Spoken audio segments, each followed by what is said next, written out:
جب آخری سلام کو خیمے میں آئے ہو ذکر شے تو فضا دردناک کر پہلے، نوائے غم کے گریباں کو چاک کر پہلے، رہے ذرا بھی نہ آلائش طرب باقی، سروں کو سوز کے دریا میں پاک کر پہلے۔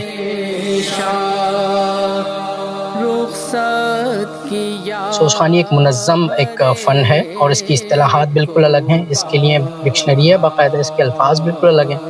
اس میں جو سروں کا استعمال ہے وہ بالکل الگ ہے، موسیقیت سے ہٹ کر ہیں وہ سر۔ سکینہ پاک حسرت سے کی نگاہ، اس میں باقاعدہ قانون ہے، بیٹھ کے پڑھنا ہے، کپڑوں تک کا اس میں ڈیفائن ہوا ہوا ہے کہ کپڑے کیسے پہننے ہیں، آپ نے رنگ کیا ہونا چاہیے، ٹیڑھے میڑھے گلے والے کرتے نہ پہنے جانا، کڑھائی والے کرتے نہ ہوں، ٹھیک ہے نا، اور اس طرح کی پوشاکیں نہ ہوں، بھڑکیلے کلر نہ ہوں۔ فرمایا صبر دے تم، گلے سے جو بھی ہماری آوازیں نکل رہی ہیں اس کو ہم مذہبی طور پہ یا اسلامی طور پہ یا شرعی طور پہ کس طرح استعمال کر سکتے ہیں، وہ سارے فنون جو ہیں وہ صوتی علوم و فنون کہلاتے ہیں اور ووکل فائن آرٹس آف اسلام کہلاتے ہیں۔ اس میں قرات ہے، نعت خوانی ہے، اذان بھی اس میں آپ شامل کر لیجئے، قوالی ہے اور قصہ چہار بیت ہیں، یہ اس طرح کی ساری چیزیں، اور پھر اس میں ظاہر سوز خوانی، مرثیہ خوانی، نوحہ خوانی، منقبت خوانی، مسدس، مثلث، مخمس، یہ ساری چیزیں اس میں شامل ہو جاتی ہیں۔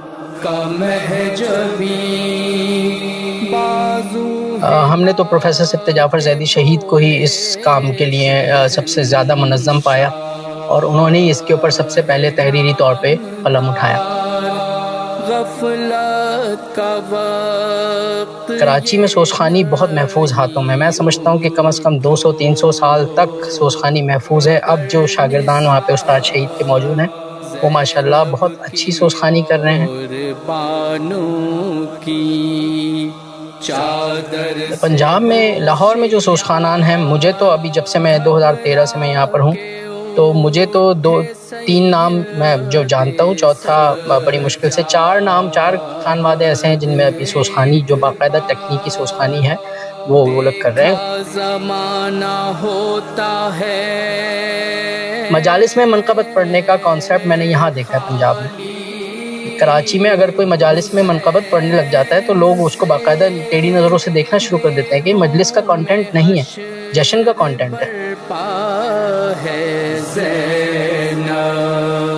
یا تو آپ کی آواز کی خوبصورتی پہ داد ملے گی، یا کلام کے اوپر آپ کو داد ملے گی، یا اس کی طرز اور ادائیگی کے اوپر آپ کو داد، ان 3 کے علاوہ کوئی اور چیز نہیں ہے جس پہ آپ کو داد مل سکے۔ آپ چاہے جتنی بھی ایکٹنگ کر لیں، چاہے جتنا بھی ٹیبلوں پہ ہاتھ مار لیں، یہ چیزیں جو ہیں یہ ایگزیجریٹ کرتی ہیں ان چیزوں کو، اور یہ باقاعدہ اگر آپ اس کو آواز بند کر کے دیکھیں، اگر والیوم بند کر دیں ان کا، تو آپ کو لگے گا کہ پتہ نہیں کیا کر رہی ہیں، اور اس کا مذاق باقاعدہ کچھ ڈاکیومنٹریز میں اڑایا گیا ہے۔ اگر کوئی اچھا انسان نہیں بن رہا تو اس کو ہمیں اچھا سوزخوان بنانے کا کوئی فائدہ نہیں۔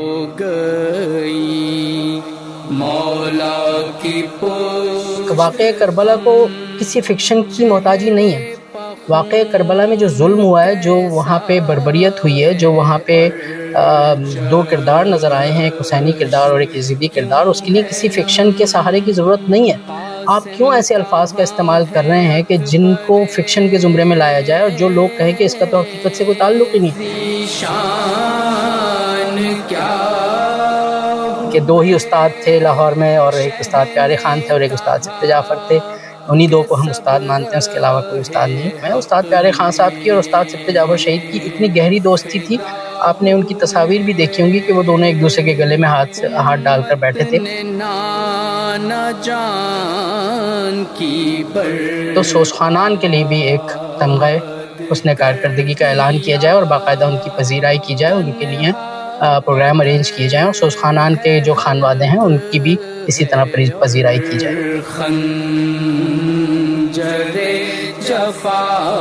امانتوں میں نہ زنہار خرد برد کرو،